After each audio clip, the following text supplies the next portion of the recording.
Okay, I want to ask you a question because I know you touched on how the whole skill development came about, but was there ever a point when you knew your career was obviously heading out, because everybody knows when it's coming, that you were like, I'd really like to be a scout, or I'd really like to be a coach, or where you were like, fuck, I just want to do everything that I can in the hockey world still? I mean, I'd be lying if I said yes. Because, when you're coming out of junior, I mean, I had 2 university offers coming out of the Maritime Junior A League. Where, if you don't mind me asking? Ryerson was one, and I'll leave the other one secret. Toronto, art school.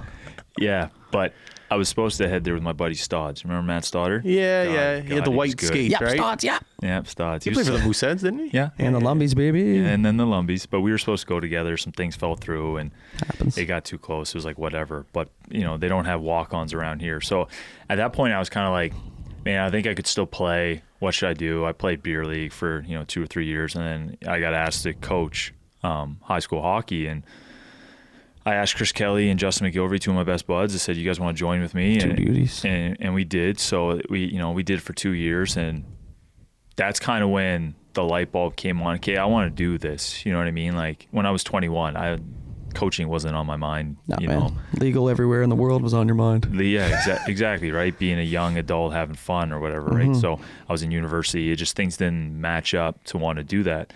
So it wasn't really until my second year coaching at Citadel where I was like, you know what? I think I could give back. I think, I would consider myself a successful hockey player. I think if you play junior A, you're a successful hockey player, given the amount of players who play hockey and who don't. Yeah. So I was like, I'm a successful hockey player.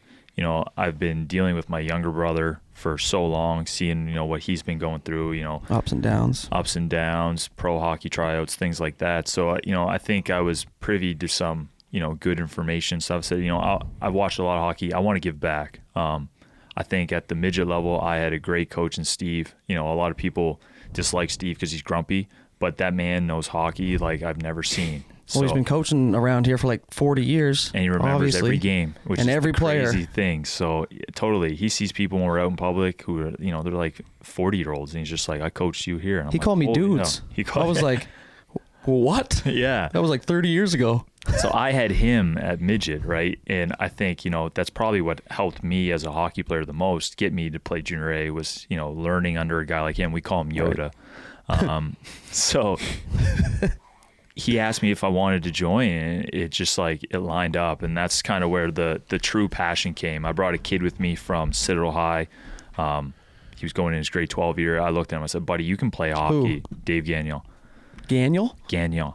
Gagnon. Oh, Gagnon. Yeah. Okay. So he's playing junior A, tier 2 in Carleton junior A. He's getting Div 1 offers now, right? But he's a kid. I looked at him in grade 10, my first year coaching Citadel. I was like, why aren't you playing major midget? And I kind of got it. He's a little small, but he's super skilled. And so then the next year, he was like, our best player. I'm sitting there going, buddy, you can play hockey. Like, I know you're lighting up the high school league, but it's fun. It's fun. You're playing with your buddies, but you can light it up. And he was kind of the one who got me into, seeing him, trying to help him realize his potential. I was like, man, I can help out kids.